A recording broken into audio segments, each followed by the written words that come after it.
I don't know. Just I've been messing around with some stuff here on Zoom, and I subscribe to the professional package or whatever that I'm paying $15 a month for now, since I'm trying to do these interviews again. And because they only give you a 40-minute limit if you're doing it for free, depending on how many guests you have and whatever. So I figure I don't know how long this will go, but I'm sure it won't be too long. But it's just in case if we happen to, that it'll be okay anyway. So, Yeah. but anyway, I'm happy to have you on, man. I'm really we've been looking forward to this for the last couple of weeks since or since I sent you the email requesting an interview. I didn't think you get back to me right away. Thrilled to be on with you. You're confusing me with someone who has somewhere else to be. I have nothing else better to do. I have something later on this afternoon, but right now I'm wide open, so all good. Comedians work an hour a night, so we have a lot of free time. Oh yeah. Well, I figured so. I figured you're. I'm sure you're busier the guy than I am, obviously, because you're doing more other things that I've done probably in the last 6 months or whatever. But I appreciate having you on, and I'm going to give you a big introduction here, and we'll get going here. Sure. Hey, what's up, everybody? Welcome to the Frankie Slauson Show, and it is summertime, and this is the time where we just kind of like to kick back and have a little bit more fun than we do normally on a regular basis, just because we're using the word summer, and summer sounds fun. And what's more fun than talking to a comedian? We've talked to a bunch of comedians before in the past, like Michael Winslow and Dante and a few others that I don't remember, but there's a list anyway. There's just a big list. This guy here is somebody you probably, if you go on YouTube a lot, or if you go on Facebook, you're going to see a thing called the Shorts.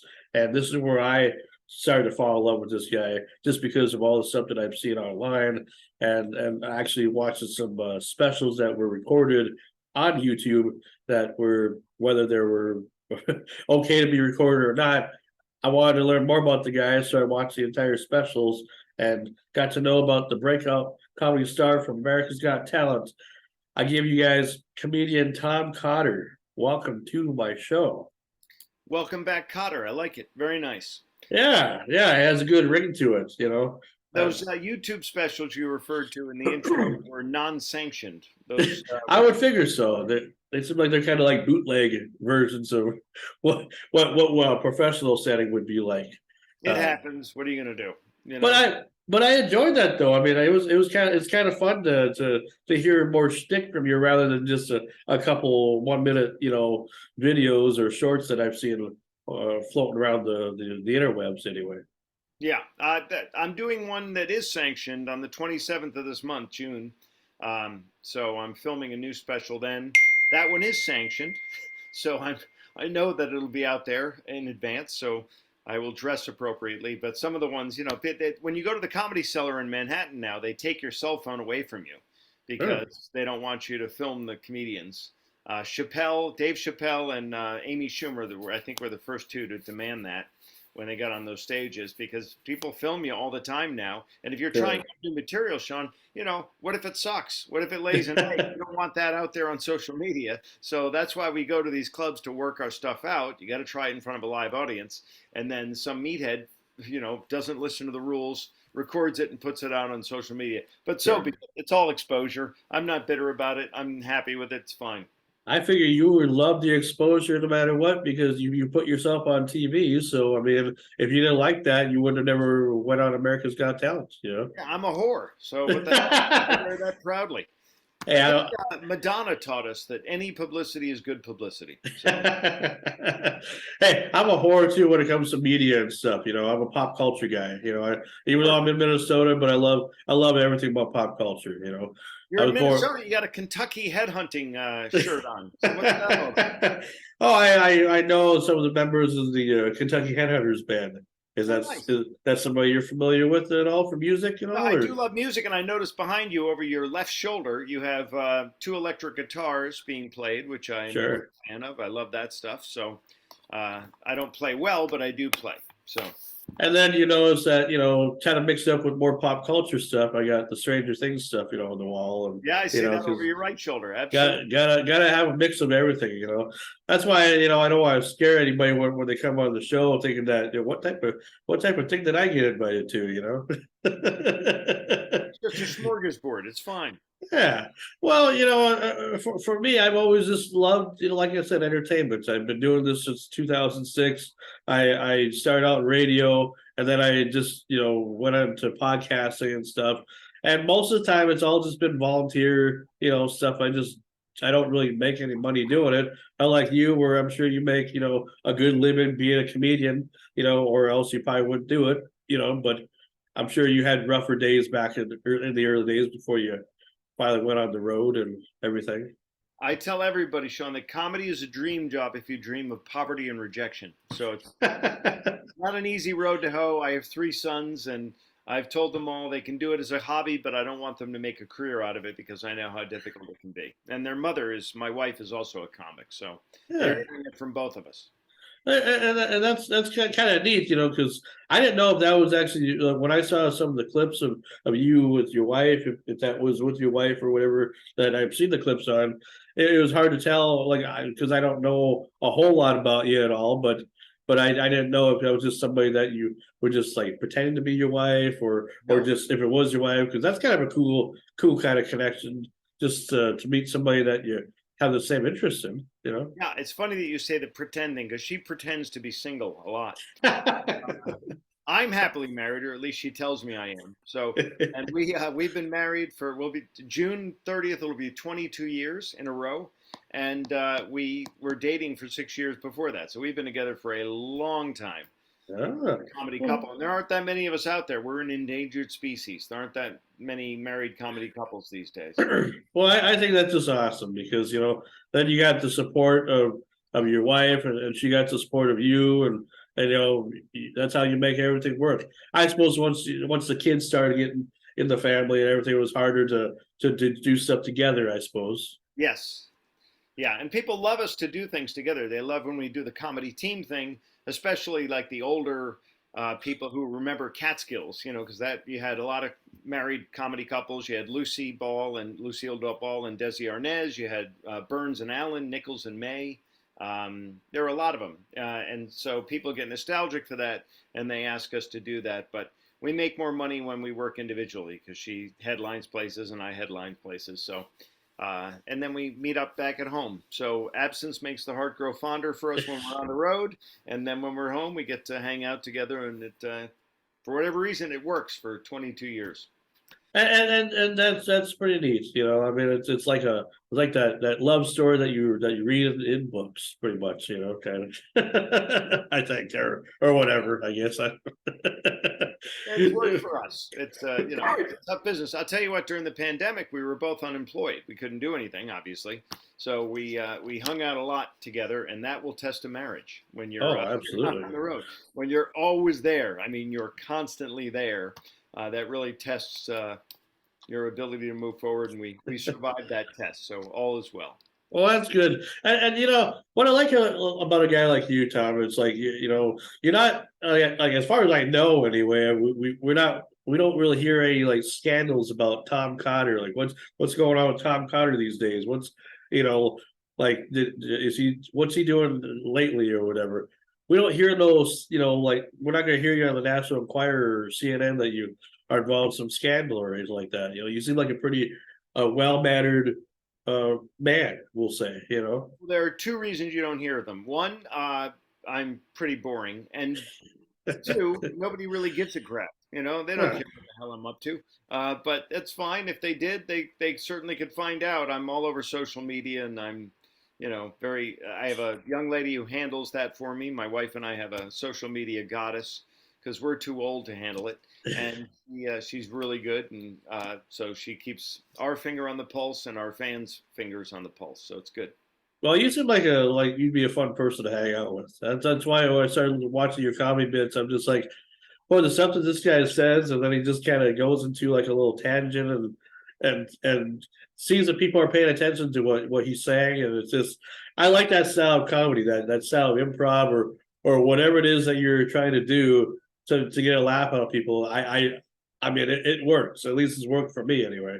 Well, you have You impeccable taste in comedy. I meant to tell know? you that. Yeah, it's been good for us. You know, I've been at this for 35 years, so I've kind of weeded out the stuff that doesn't work and kind of honed in on the stuff that does work, and it's been good. It's paid our bills for a long time, and we love that we are able to live in a country where we can work an hour a night telling jokes and still be able to put our kids through school. So, God bless America. Yes, yes. God bless America.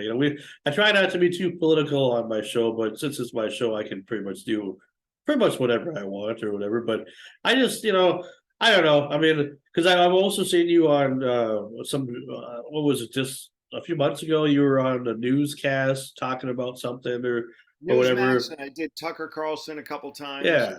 and Hannity. But I don't, and I used to do a lot on Fox News because they had a show called Red Eye late at night. That was Greg Gutfeld's show. Oh, And okay. his show a few times. So people mistakenly think that I'm a, arch conservative comic. I'm really, I think I'm pretty straight down the middle, and that's how I like to present myself. I don't want to alienate anybody. I'm just trying to make people laugh. So I'm not bashing people over the head with my politics generally. I, like everyone, have opinions, but Sure.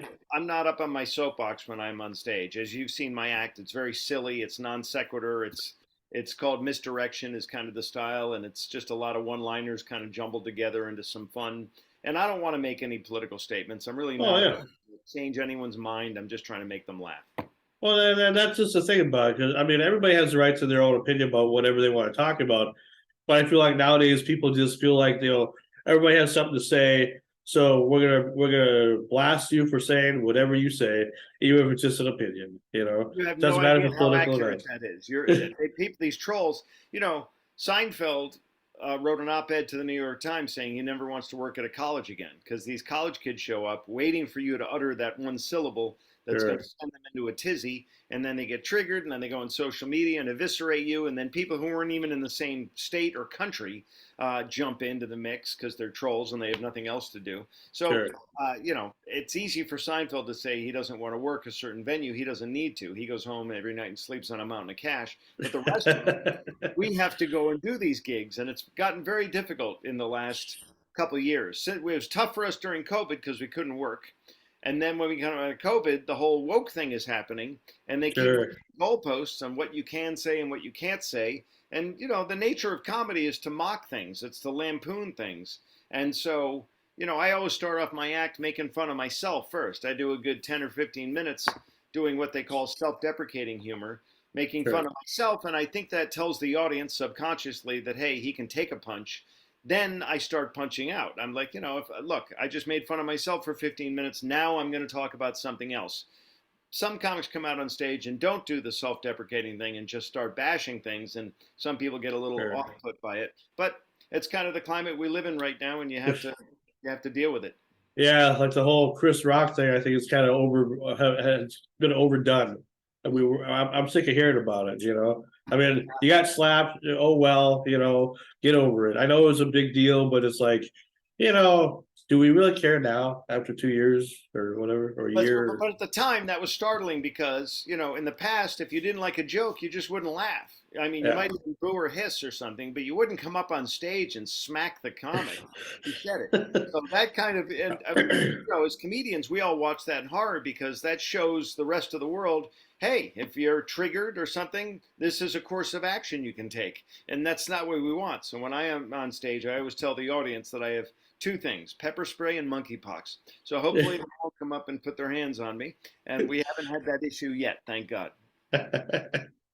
Well, do you ever do like little meet and greets at all, just for the fans that really want to meet you and everything? All the time. And the number one comment I always get, Sean, is you were taller on TV, which is perfect. Really is. It's passive aggressive. It's their way of saying, wow, you're short. But they don't want to say that. So they go, oh, you were taller on TV. So, but yeah, I always love to meet the audience. Again, they butter my bread. So I want That's to, right. I know some comics like to be introverted and not talk to the crowd, but I love it. I love it when I'm on stage. I like to engage the audience. And when I'm done with the show, I like to shake hands and meet people and, just tell them I appreciate them coming out to the show. That's awesome. That's awesome. So let's learn a little bit about the early days of Tom Cotter, because I always like to ask my guests, like, because you always kind of wonder where, like, what happened, like when you growing up, like you had all these things that you could be. Why did you become what you became? So I'm going to ask you the same question. Why comedy? Well, when I first got into show business, I was quiet and shy because I was a mime, and then I had to quit that because it was racist because I was wearing whiteface. So I Sure, got sure, rid of sure. that, and sorry, I'll stop doing shtick. I'll tell you the No, truth. no, it's fine. I'm the youngest of six kids in an Irish Catholic family, and anyone that knows that world knows that it's kind of dysfunctional. And I needed attention because my parents had five kids before me, and my mom had two miscarriages, so technically seven before me. And Sure. so, I wanted to do anything I could to get attention. And so, if that meant shocking my family at the kitchen table by saying something inappropriate, then hell yes, I was going to do that. And so the same stuff that got me sent to the principal's office now pays my bills. And so that's kind of how it all happened. When you're the youngest, my wife is also the youngest of four kids in her family. And I haven't done an official study on this, but so many of my friends who are comics, working comics and comedy writers, were the youngest in their family. And I think the common denominator is that they were the youngest, so they were kind of the ham, the person who constantly needed attention, and that's kind of how we got it by being irreverent and in our minds funny. Sometimes our parents disagreed, but yeah, that's what I did. So I started that. I started in Rhode Island. There was one comedy club in Rhode Island called Periwinkle's. I went, did an open mic there. It went horribly wrong. I did about 10 jokes. Two of them worked, eight of them crashed and burned. And I ran away and stuck my head in the sand like an ostrich for a while. And then I said, well, I got to get back in the saddle and try it again. So about 6 months later, I came back to the same club. A couple of those jokes worked combined with the two that worked originally. Now I had a couple minutes, and then you just build on your act and your repertoire. And over 35 years, we've got quite an arsenal stockpiled, and you pull out different material for different audiences. You don't tell the same jokes on a cruise ship you do at a comedy club, and you don't tell the same jokes at a corporate event that you do at a college. They don't want to hear the same things. Drunk roommate. So yeah, that's just kind of how we did this, and that's how I started. Now, do you remember some of your earliest material, like that kind of that got people interested in what you were about? Yeah, I was filthy when I started. I really was dirty. I 15 minutes and it was all filthy. And there were two other guys in Boston at the time. I started in Providence, but after a certain amount of time, you realize there's only one comedy club in Providence, and there were 10 up in Boston, and there were probably 50 in New York at the time. So I went to Boston first for about 6 years, and then I moved to New York. In our business, you have to end up eventually in New York or LA, kind of. So we Sure. chose New York. It's closer to our home base. My wife is also from New England. So, but in those 6 years in Boston, I was hanging out with Joe Rogan and a guy named Mike McCarthy, and we were all pretty edgy, dirty comics. We were young, filthy comics, and some of the headliners pulled an intervention on us and said, "Hey, you guys, here's the deal. You seem like decent guys, but no one wants to work with you because you're filthy, and we don't want to go up and have to dig out of that hole. So uh, if I were you, I would change it up a little bit because A, more comics, more headliners are going to want you to open for them, and B, you're going to open up more doors for you because there are a lot of places you can't work if you're filthy. You can't do corporate events if you're filthy. A lot of colleges won't have you if you're filthy. You can't work at country clubs generally. Some clubs are more PG and cleaner clubs, and they won't work you. So I took that as wisdom, and I thanked them for sharing that with me, and I cleaned it up. And Rogan, to his credit, said, "Go to hell," and stuck by his guns. And now look at him; his career is 10 times better than mine will ever be. But I say God bless him. He stuck by his guns, and he's had a very good career. And I took the advice, and I've had a decent career. And I like being able to work everywhere. I like working all those venues. I always say it's C's. It's corporate, college, cruise ship, casino, and comedy club. And they pay in descending order there. The clubs pay the least, the corporations pay the most, and everything else in between can, pay the bills when you're not working at a club, you're working on a ship, you're not working on a ship, you're working at a college. So I wanted to be able to work all those venues, and you have to be somewhat family friendly to do that. Sure, sure. And I suppose because of what type of dirty material that you were presenting at the time, you had inspiration for that. You had Andy Dice Clay, you had Sam Kinison, you had George Carlin, Robin Williams, Richard Pryor. I mean, Rodney Dangerfield. It's hard to not be inspired by those people and try to be your own version of those people that And people you probably just aren't ready mentioned for. all of them. Those were all my heroes. And in particular, Dangerfield, Carlin, and Pryor. Those three are the three that I had their Mine albums too. when I was a kid. So that tells you how old I was. I had literally their record albums, and I would pay them on a record player, and I knew them verbatim. I could recite Carlin's Indecent Exposure album cover to cover uh, as a 10-year-old kid. So those are the people I really loved and looked up to. But even then, I learned the business, and even those guys, when they did TV, they had to be clean. And when I did America's Sure. Got Talent, I had to be clean. And I did Last Comic Standing, I had to be clean. It's primetime network television. I've done the late night shows too, and you can be a little edgier because it's later in the night. It's not prime time, but still, even then, they pull the reins in on you. And now with the whole woke thing, the reins are pulled on you for whatever, no matter what you do. So it's crazy. So I suppose like a George Carlin wouldn't work in today's society. Well, a lot of people think that, and they think that Dice Clay would have been lynched at this point. There's no way he could have done his stuff. Yeah, comedy's changed, but again, I'm showing my age, but Archie Bunker probably couldn't last today. All in the Family was the #1 rated sitcom, and that show today would be considered racist, misogynist, triggering for any number of reasons. So that could never be on the air. It's amazing how this, the cycle. We're hoping that that pendulum swings back to normalcy because it's kind of a crazy time right now. Oh, absolutely, absolutely. And I miss. Give Oh, me 1 second. I'm just going to shut this door because that's fine. I'm on a Zoom, everybody. And we're just here with Tom Cotter, And he's back. legendary comedian. I say legendary comedian because I'm just so happy to have you on my show. I mean, this is I'm like I happy to said, be here.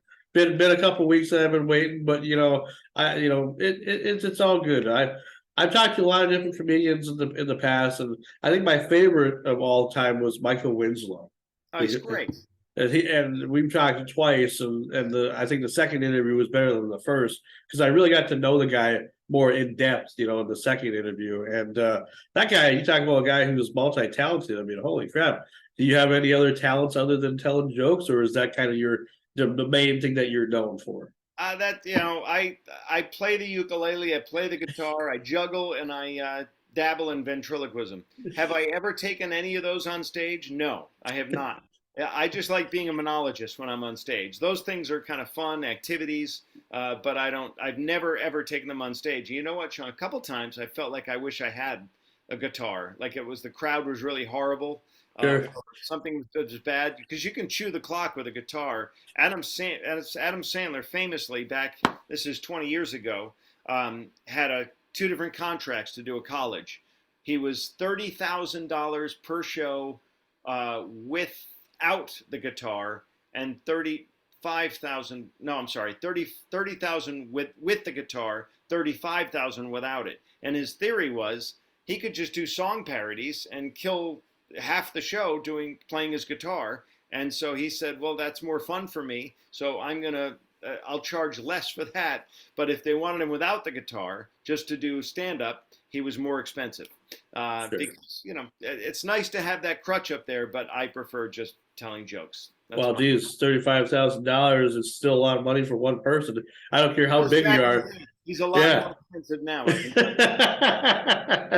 can and not to get too personal, but I mean, like, are you pretty affordable for most people that hire you, or do you have a pretty good rate? I'm in a range, and people call. I have a team. They call it an agent and a manager, and they take all that. I'm good at telling jokes. I think I'm pretty good at telling jokes. I'm horrible at the business end, and I don't want to be that guy. So, like every talent and their representation, you have a good cop, bad cop thing. And I want to be the guy who's going to show up and tell jokes and make people laugh. That's my part of the business. And my manager, to get his commission, has to earn that commission by, getting me the most I can get for the gig. It's kind of a supply and demand thing. But we always negotiate. When I do a charity event, I charge less than I do for a corporate event, obviously, and that's how we give back. I suppose in the early days, it was just like $50 a show, $100 a show if you're lucky, because you're learning the ropes and you're learning everything. Yeah, you got to pay your dues. You got to scratch and claw. When I started, I would drive. I was living in Boston, and I would drive 5 hours to Burlington, Vermont, for $50 to do a gig. Jeez. 5 hours. The gas is going to cost you more than 50 now. So I would just do it for the stage time, and then you hook up with a couple of headliners that like you, and you like them, and then they say, "I'll take you on the road with me," and that's how you kind of break your. I don't want to use that term, and that's how you get. That's how you kind of get used to the whole being on the road thing, the whole comedy dynamic, and you decide whether or not that's a lifestyle that you can handle. And I've been handling it for 35 years, so yeah, I like it.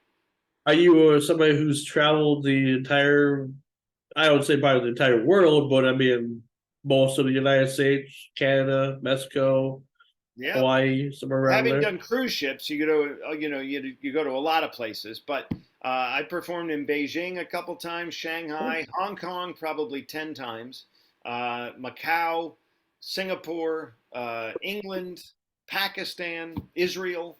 Yeah, I've been all over the Jeez. place. I've been at it a long time. And then when I used to do Comics on Duty, it was called, which is an offshoot of the USO, I would do a lot of military bases all over the country. Oh, And sure. then I was in the college market for many, many years. And when you do colleges, you have to do them everywhere. So Alaska to Hawaii to everywhere in between.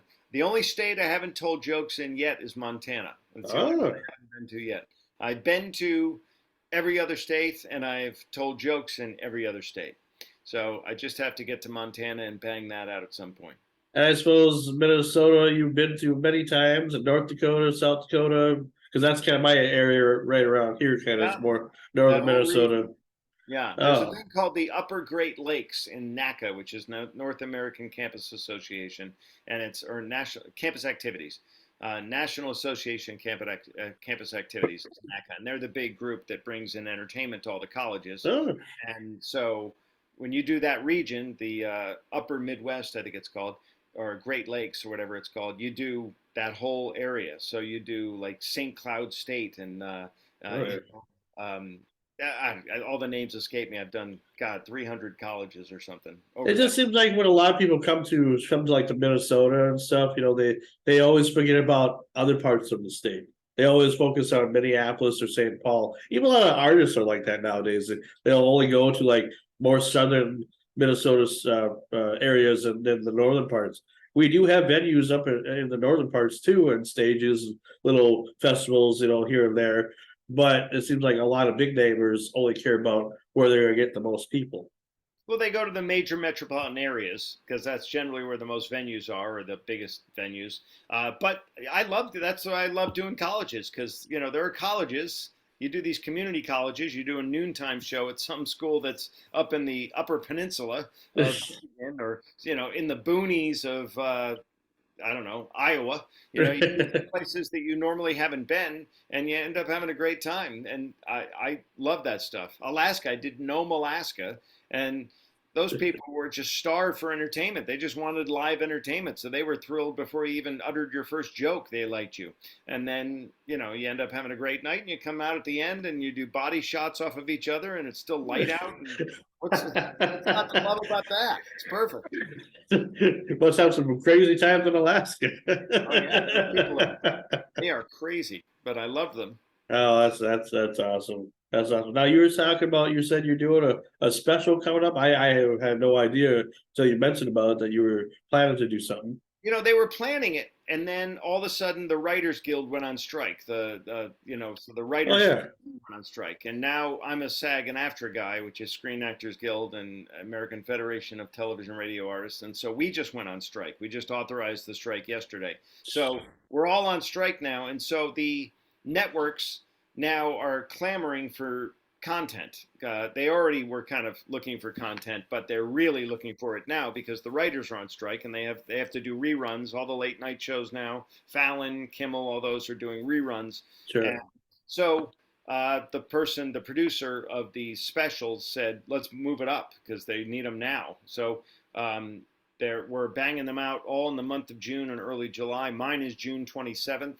and it's I'm looking forward to it. It's going to be great. We're going to do two a night, two different comics, same audience at a place called the Crossroads in Jersey, and the guy who's selling them at the end hasn't told us where they're going to be sold yet. They're going to try to sell them to obviously Netflix, Amazon, Showtime, etc. And he's confident somebody will nibble on him, and then we'll see what happens. The only special I have airing now is on Comedy Central, and it's only a half hour. So this will be Sure. more of an hour, and it'd be more fun, and it would be sanctioned, unlike the one Yeah, I will actually get compensated for. no bootlegging, unless somebody downloads a copy of it or whatever, I Which is guess. fine. I don't care. Yeah. No, that's awesome because I was always kind of wondering, like why aren't there more Tom Cotter specials? When you've been doing this for a long time and then you get noticed because of a big competition, and then it doesn't matter about if you won or if you lost. We obviously know what happened, but like you're still in the business. You should be having like by now you should have had like 20 specials at least. You figure be like Well, George Carlin. yeah, he was the most prolific. A lot of people don't know that, but he did 14 on HBO, 14 Yep. specials. And if you think about that, that's 14 hours. He did an hour each time. 14 hours of gold comedy material is so incredibly difficult. I think the next one is Robert Klein. He's got like 8 of them. So that's Sure. still impressive. 8 hours of comedy material on one network is pretty impressive. Oh, Carlin absolutely. blew everybody away. He was just so prolific a writer and so great that he's a legend for a reason. They made a box set of all his stuff here just like a couple years ago or during the pandemic, and I bought a copy of it, so it has all the specials, everything that he's pretty much done up until he passed away and everything, plus a documentary. And then he did a documentary on HBO Max not too long ago about his life and everything. Yeah, You Kelly think? Carlin, his daughter, is such a sweetheart, and she donated all of his archives to the National Comedy Center, which is a brand new, state of the art, unbelievable place. And if your listeners can get there, you should see it. They're trying to do a triangle. It's right near the Football Hall of Fame, which is in Canton, Ohio, and the Baseball Hall of Fame, which is in Cooperstown, New York. And if you go right in between them and a little south is Jamestown, New York. It's the birthplace of Lucille Ball, Lucy, and they put the National Comedy Center there. They're not calling it a Hall of Fame, but it is basically a Hall of Fame. And there's a whole wing for Carlin. Carlin has his own little section, Yeah. and it's really, really impressive. Years ago, when I was first starting out, I sent a cassette tape. This will tell you how long ago it was. A cassette tape to George Yeah. Carlin, to Johnny Carson, and to Rodney Dangerfield. Those are the 3 that I sent.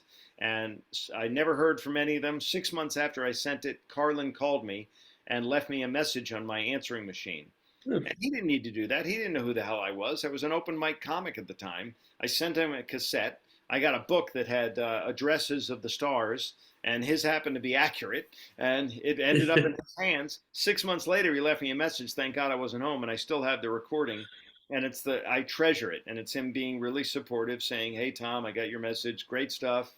Let me know if I can ever do anything for you." And then I asked him a favor later, like 4 years later. I needed to get into a comedy club in New York City called the Comic Strip, and I knew that they loved him. And the guy running it said, "No, I can't. I can't even audition you. I have enough short, white, middle-aged guys," which is what he said to me. And so I said, "Okay." So I called Carlin again, and I said, "Hey, you don't remember me, but I sent you a cassette, and you were nice enough to call me back. If you could mention to Lucian, the guy who runs the Comic Strip, that I don't suck, that would be great." And literally an hour later, the phone rang, and Lucian said, "I got you an audition tonight at the Comic Strip. I don't know how you know George Carlin, but come on in tonight." And I could have read the phone book at that point, and he still would have passed me, and I would have been in the club just because Carlin called on my behalf. And again, he didn't need to do that. That's how nice a guy he was. He was just. Wow. So I hold him in the highest regard, on stage and off. Just a great guy, and I will treasure that recording for the rest of my life. That's awesome. That's a story I've never heard before. Well, And this is yeah, our whenever first time I share talking, that so story, I'm sorry to interrupt, but whenever I yeah. share the story, other comics say I have a very similar story. So I have like 3 other comics that say something very similar. I have one guy who was working at a tiny little room off the strip in Las Vegas, and Carlin was at like the Mirage, I think, and he met him in line at a buffet and said, "Hey, I'm a big fan, George. I've followed you my whole life." And he goes, "Really? You're a comic?" And he goes, "Yeah, I'm just working at this crappy little room off the strip." And Carlin said, "Can you come by my show tonight and watch my set and give me some pointers?" And the guy's like, "Yeah, but I'm a low on the totem." He goes, "I don't care. You're a comedian. I want your input." And after he watched his show, George took him out to a diner and they dissected George's new jokes that he had come out. And this comic was like, "I can't believe I'm helping George Carlin critique his material." But that's the kind of guy he was. He never forgot where he came from. Great dude. That's amazing. That's amazing. I mean, you don't hear that much about other comics and stuff, you know. I mean, I'm sure Ronnie Dangerfield was inspiration too because he had his own nightclub and he helped a lot of people get into the business and whatnot. So I would say probably him and maybe Robin Williams were also, you know, good for probably that too, maybe. Yeah, Dangerfield was a one-liner guy, and I'm kind of a one-liner guy. And one of the first clubs to use me in Manhattan was Dangerfield's. And Okay. unfortunately, the pandemic cost two of our clubs. We lost Caroline's and we lost Dangerfield's. But the Dangerfield's isn't torn down yet. The building's still there, the facade and everything. And there's two headshots in the window. One is Quentin Heggs, a very funny comic everyone calls Q, and me. We're the two pictures that are still in the window. So people will walk by that. It's been closed for over a year now. They'll walk by and see the headshots and take pictures and send them to me on social media and say, "Are you headlining at a club that's closed now?" I'm like, "Yeah, we're lazy and they haven't taken the headshot down." You're like, absolutely, I'm headlining you. Well, how come you didn't know this already? I loved Rodney though. Rodney's club was on 61st and First in Manhattan, and right around the corner was Scores, the famous strip club. And so Rodney and the strippers knew each other very well. And so the strippers would always come over to the comedy club and watch the shows and everything. It was surreal, amazing. Oh, that's awesome. That's It's a good awesome. time. So I wonder if we ever will ever see like a Tom Cotter book or a Tom Cotter documentary or somebody has to do something about your life eventually, I would say, you know. That'd be Hope exciting. so. Yeah, somebody might eventually. We'll see what happens. You haven't planned that though. You haven't you're not ready for that yet. Not yet. No. Huh? Oh, all right. Well, that's okay.